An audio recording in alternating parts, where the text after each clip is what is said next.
And the words of Tobias were ended. And after Tobias was restored to his sight, he lived 42 years, and saw the children of his grandchildren. And after he had lived 102 years, he was buried honorably in Nineveh.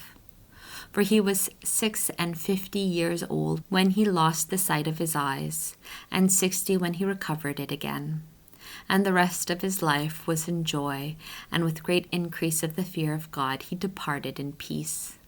And at the hour of his death he called unto him his son Tobias and his children, 7 young men, his grandsons, and said to them, The destruction of Nineveh is at hand, for the word of the Lord must be fulfilled, and our brethren that are scattered abroad from the land of Israel shall return to it. And all the land thereof that is desert shall be filled with people, and the house of God which is burnt in it shall again be rebuilt, and all that fear God shall return thither. And the Gentiles shall leave their idols, and shall come into Jerusalem, and shall dwell in it.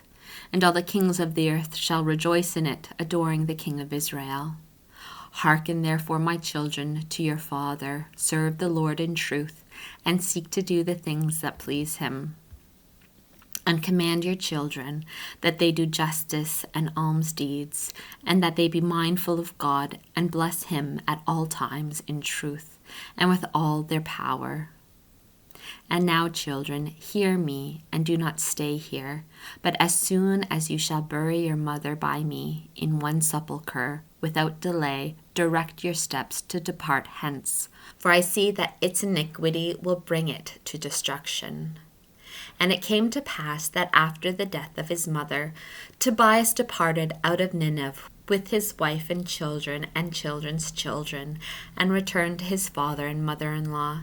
And he found them in health in a good old age, and he took care of them, and he closed their eyes. And all the inheritance of Raguel's house came to him, and he saw his children's children to the 5th generation.